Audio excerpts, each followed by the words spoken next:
My name is Nargis Kaur. मैं यहाँ Bombay community की सेक्रेटरी हूँ, लोकल स्पिरिचुअल असेंबली की। और इस वक्त मैं आप लोगों से सबसे अपील करना चाहती हूँ, जो हमारे बहाइज ईरान में फंसे हुए हैं, उनके ऊपर जो ज्यादती हो रही है, जो उनके ऊपर जुल्म हो रहा है, सिर्फ इस वजह से कि उन्होंने अपना धर्म जो है वो बहाई कहलाते हैं। और इनको जैसे पहले से ही बहुत दिनों से हो रहा है ये, लेकिन अभी कुछ ज्यादा ही ये सब जो टर्मोइल हो रही है। And because of this war there is उनके ऊपर ज्यादा स्ट्रिक्टली जाके उनको अपने घरों से उठाया जा रहा है। उनके जैसे सबसे पहला केस हुआ था पेवान नाइमी का, जो यंग लड़का था, वो अपनी पढ़ाई कर रहा था, वो अपना काम कर रहा था, उसके घर में से जबरदस्ती उठा के लेके गए बिना कुछ बताए और जेल में डाला उनको, सॉलिटरी कंफाइनमेंट दिया, टॉर्चर किया गया उनको, सिर्फ इस वजह से कि भाई वो इस्लाम नहीं फॉलो कर रहा था और वो बहाई बन चुका था।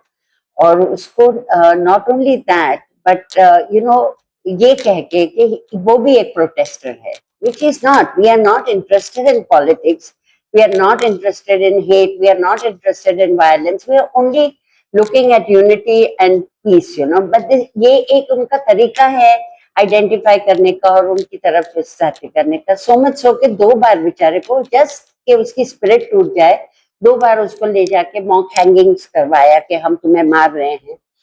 और अभी सेकंड केस जो हुआ है वो बोरना का हुआ है, जिसका फोटो देख सकते हैं।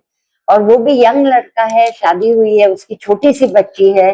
वो बच्ची को ऐसा लगता है पता नहीं हमारा बाप हमको छोड़ के चला गया है, उसको सॉलिटरी कंफाइनमेंट में रखा है।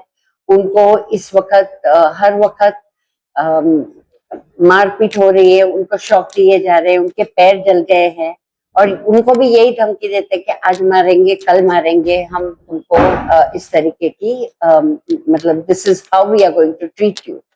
सो हमें इस तरीके का डर है, जैसे अभी ये 2 हुए हैं, ऐसे बहुत सारे केसेस हमारे सामने आ रहे हैं। तो हमारी जो बाहर इंटरनेशनल कम्युनिटी है वो अपील कर रही है ह्यूमन राइट्स कमीशन से कि भाई उनके ऊपर दबाव डालो, ये इस तरीके के खाली सिर्फ धर्म की वजह से मत इनके ऊपर जुल्म करो। अगर इन्होंने कोई गलती की है या वो प्रोटेस्टर्स के साथ है, जो ऐसा नहीं है, लेकिन ये एक बहाना निकाला हुआ है उन्होंने कि उनको प्रोटेस्टर समझ के उनको इस तरीके से घरों से उठाया जा रहा है।